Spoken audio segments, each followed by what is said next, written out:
Aujourd'hui, on va voir la deuxième partie du sujet national 2014, session normale, intitulée Suiveur solaire à deux axes, unité ATC, matière sciences de l'ingénieur, filière deuxième année sciences et technologies électriques.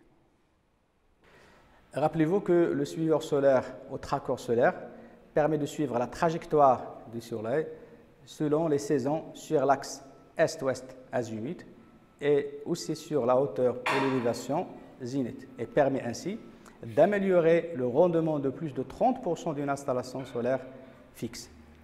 L'une des solutions constructives pour suivre la course du Soleil consiste à commander le suiveur par automate programmable industriel API associé à un programme de calcul astronomique se basant sur une horloge base de temps de très haute précision et qui permet de déterminer à chaque instant de l'année la position du Soleil par rapport à l'emplacement géographique de l'installation.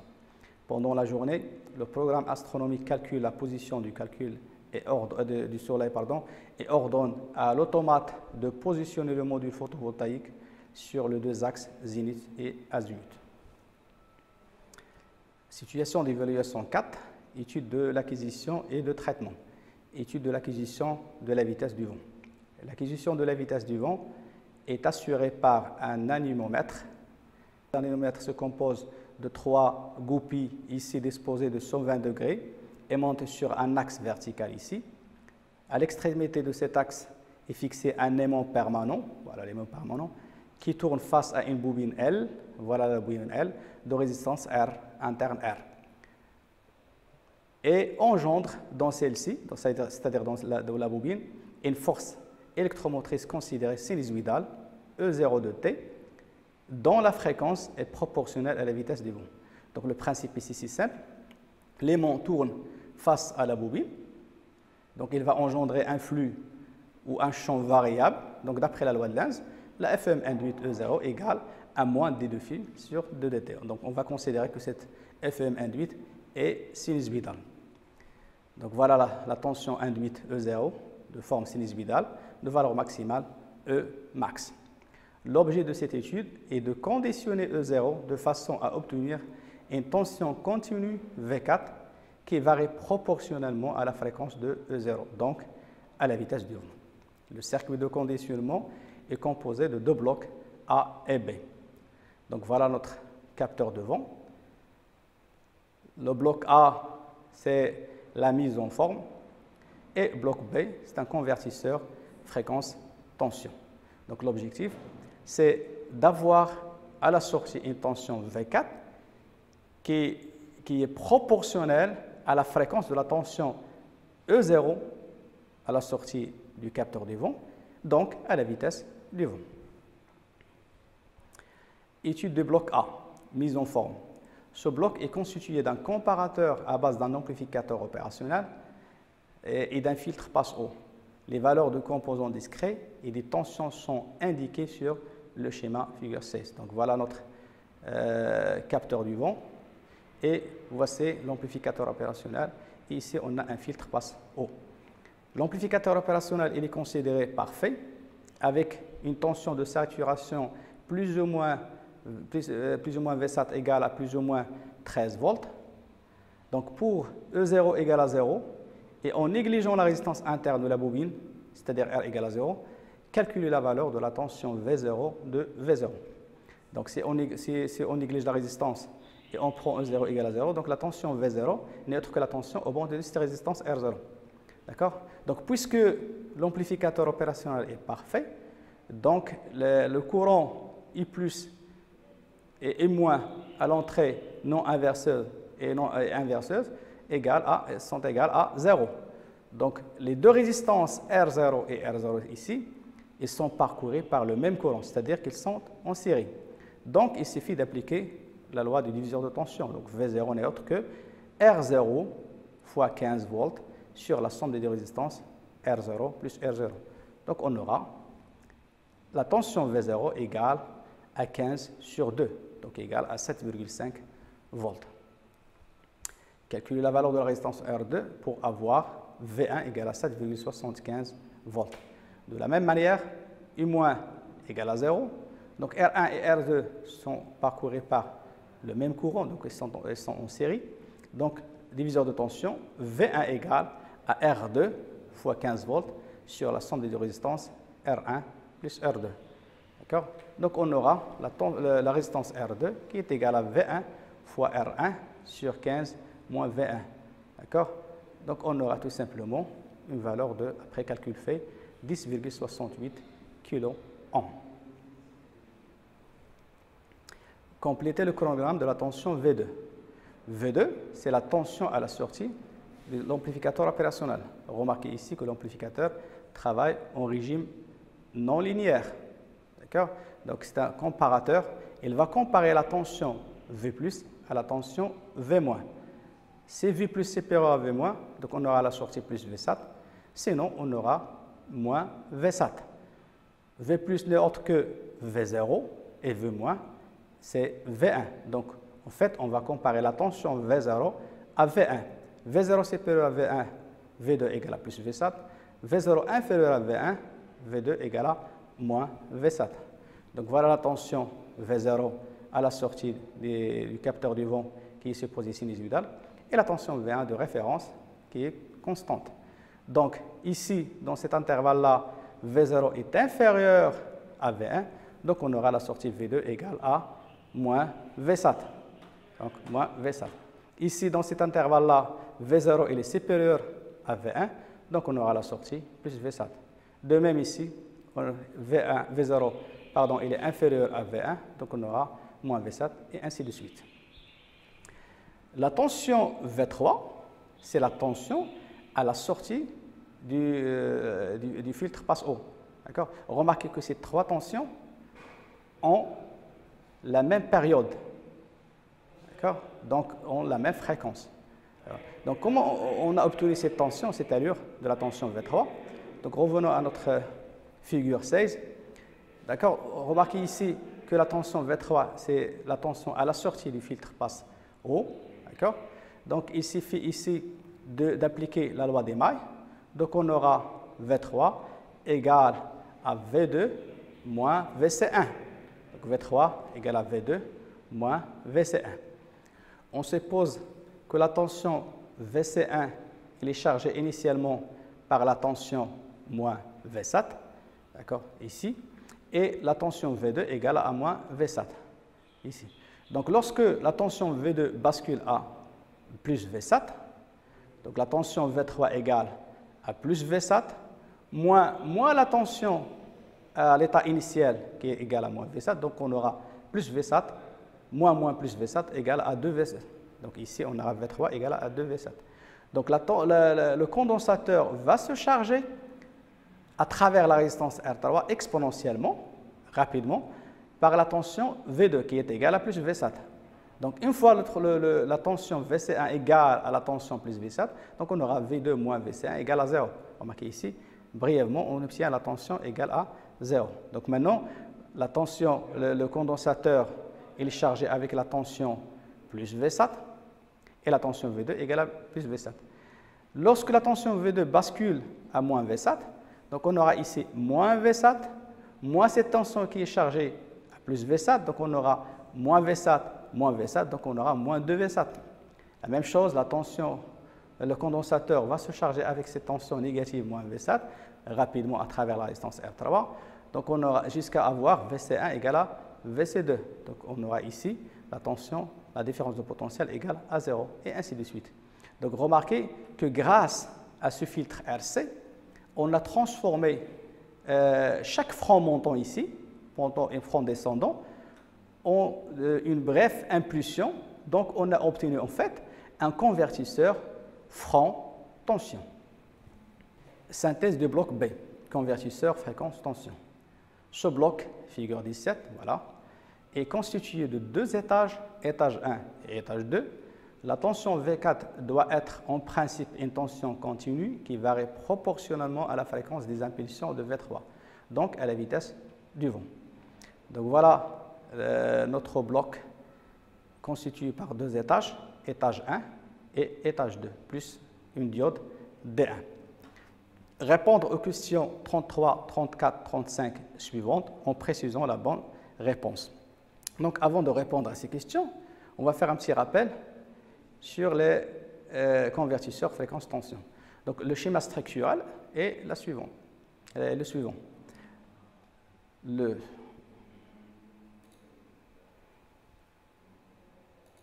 Le schéma structural est le suivant. Ici, c'est la tension issue du capteur du vent, anémomètre. La mise en forme du signal, on obtient à la sortie de la tension V2. Convertisseur impulsion qu'on vient de traiter tout à l'heure, on obtient à la sortie la tension V3 qui est ici, se forme des impulsions. Puis on va attaquer le monostable. Un monostable ne peut avoir qu'un état stable pendant un certain temps. D'accord? Ici, le filtre passe bas, moyenne heure, on va voir son utilité. Donc, ici, à chaque franc de la tension V3, le monostable va délivrer une tension, une impulsion de durée calibrée T0 et d'amplitude, on va le supposer égale à plus Vsat pendant un certain temps, pour il revient à son état stable. D'accord? Et ainsi de suite, à chaque franc montant. La diode D, ici, elle permet d'éliminer la tension négative. On obtient à la sortie de la diode la tension V3 seconde. D'accord? Donc, on a éliminé cette tension négative. Puis, V3 va attaquer le filtre passe-bas moyenne heure, d'accord, pour obtenir à la sortie une tension V4 qui est égale à la moyenne de la tension V3 seconde. D'accord? Donc, V3 égale la valeur moyenne, V4 égale à la valeur moyenne de V3 seconde. Donc, pour la valeur moyenne, pour calculer cette valeur moyenne, il suffit de calculer l'air et le diviser par la période T. Donc, l'air de ce rectangle égale à T0 fois la tension plus Vsat, donc divisé bien sûr par la période T. Donc, on obtient 1 sur T qui est égal à la fréquence. Donc, on aura V4 égale à T0 fois Vsat fois F. Remarquez que T0 fois Vsat, c'est une constante. D'accord?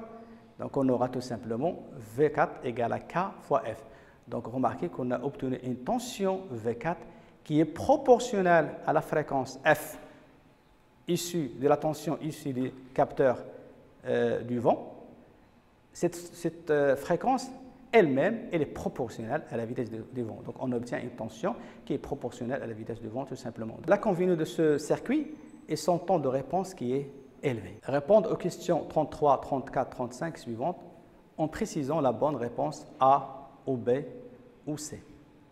Donc, 33, l'étage 1 est un multivibrateur astable. Astable, ça veut dire qu'il a deux états stables. Un amplificateur inverseur, remarquez ici que la contre-réaction est dans la patte positive, donc ce n'est pas un amplificateur. Hein. Un monostable, oui, c'est un monostable parce qu'on vient d'expliquer tout à l'heure que cet étage-là est un monostable. D'accord? Un monostable. Le rôle de la diode D1 est de protéger l'amplificateur opérationnel A2, modifier la constante du temps de l'étage 2, bloquer la tension moins Vsat. Lorsque la tension positive, la diode elle est passante. Lorsque la tension négative, polarisée en inverse, c'est-à-dire qu'il est bloqué. Donc la diode D1, tout simplement, elle permet de bloquer cette tension négative moins Vsat. L'étage 2 est un filtre passe-bas, un filtre passe-haut, un filtre passe-bas.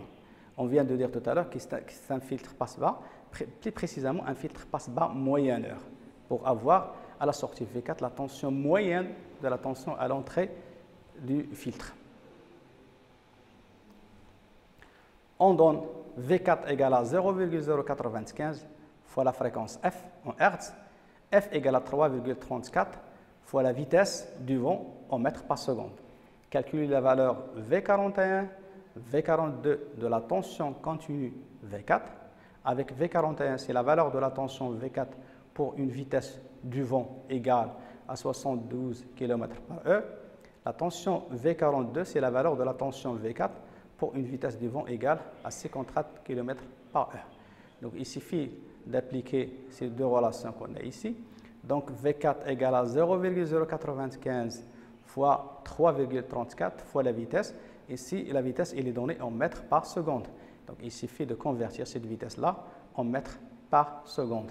Donc, on aura tout simplement que la tension V41 égale à 0,095 fois 3,34 fois 72 000 sur 3600, donc il est égal, après tout calcul fait, 6,34 volts. De la même manière, on obtient la tension V42. Ici, on aura la vitesse qui est égale à 54 km/h. Donc, on obtient une tension de 4,76 volts. Algorithme de fonctionnement. La valeur de l'angle azimut consigne est retournée par le programme de calcul astronomique et stockée dans la variable interne MW0. La variable MW1 contenant la valeur de l'angle réel de déplacement fourni par le codeur incrémental s'incrémente quand le module photovoltaïque se déplace vers l'ouest et se décrémente dans le sens contraire. Donc, l'idée tout simplement, c'est d'avoir à chaque instant l'angle réel égal à l'angle consigne donné par le calcul astronomique. Pour corriger les erreurs de parcours, la variable interne MW1 est remise à 0 à chaque fois que le module photovoltaïque passe par le sud. L'état du capteur de référence sud est mis dans la variable interne M0. Le cycle de positionnement est répété toute la journée à un intervalle régulier de 10 minutes. Voici les affectations des variables. MW0, variable interne mou de l'API contenant la valeur de l'angle azimut consigne. MW1, variable interne mou de l'API contenant la valeur de l'angle réel parcouru. M0, c'est la variable interne bit de l'API indiquant que le module photovoltaïque est en plein sud. Et Q2.0, sortie de l'API actionnant le déplacement vers l'ouest. Q2.1, sortie de l'API actionnant le déplacement vers l'est. Le graphe simplifié du point de vue système du cycle de déplacement azimutal est donné par la figure 18. Remarquez que le fonctionnement de ce graphe 7 est représenté par un graphe 7 avec choix de séquence. Ici, on a 2 choix. Ici, on a 3 choix. D'accord? C'est-à-dire divergence en OU. Et ici, on a une convergence en OU. La même après l'étape 2, divergence en OU. Et avant l'étape 5, convergence en OU. Donc, c'est-à-dire que si on est dans l'étape 0, ça veut dire que si l'étape 0 est active, ces 2 transitions ici sont validées. Donc, il y a 2 possibilités. Si la réceptivité associée à la transition est vraie, alors on passe à l'étape 2. L'étape 2, il est activé, et l'étape 0, il est désactivé. Si, par contre, la réceptivité de cette transition est vraie, alors on passe à l'étape. L'étape 1, il est active, et l'étape 0, il est désactivé. La même chose pour l'étape 2, et ainsi de suite. Donc, le fonctionnement, c'est simple. Donc ici, on va tester si le capteur sud non actionné, oui ou non. Si le capteur il est non actionné, on va passer à l'étape 2. Si le capteur il est actionné, on va initialiser l'angle réel. Une fois l'angle réel est initialisé, on passe à l'étape 2.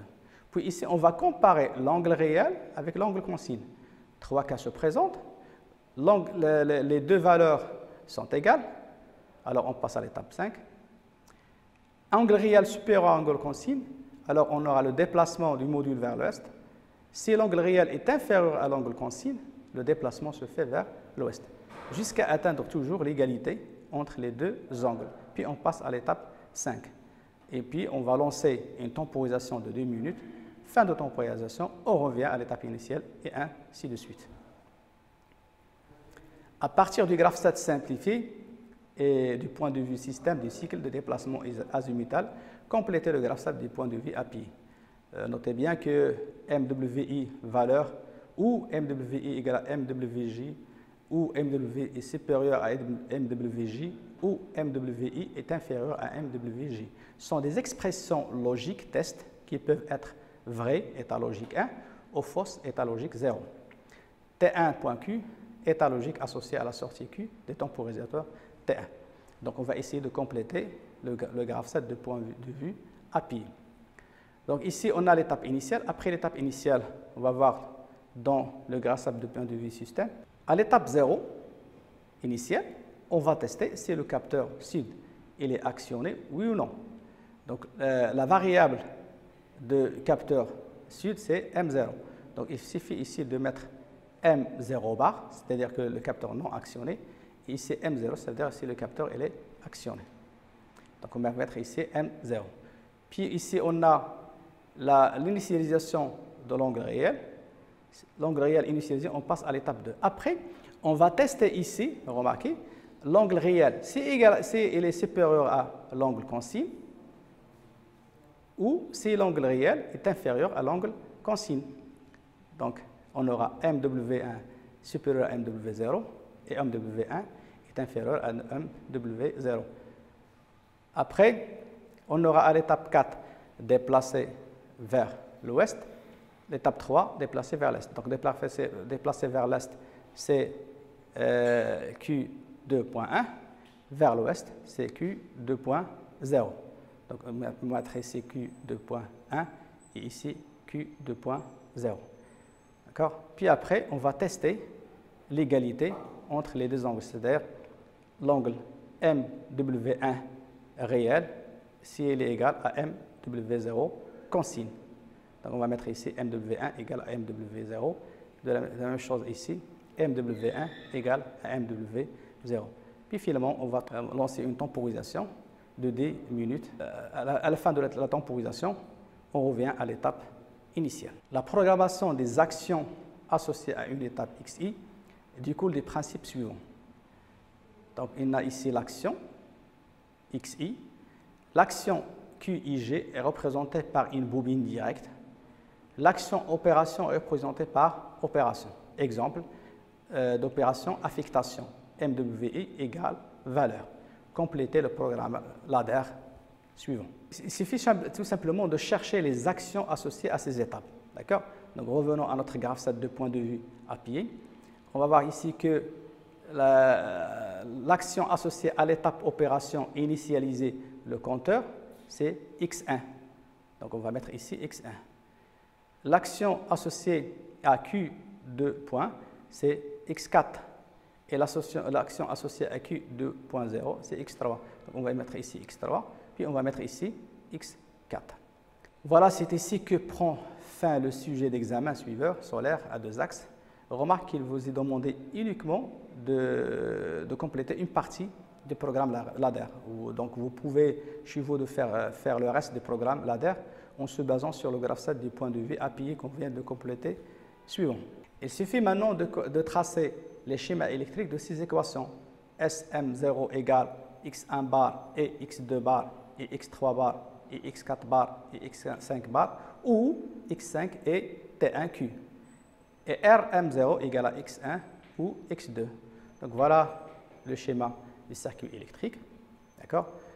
Donc vous pouvez continuer de la même manière pour les autres étapes 1, 2, 3, 4 et 5. Je vous laisse le soin de le faire chez vous. Voilà, merci de votre attention et à la prochaine séance, Inch'Allah.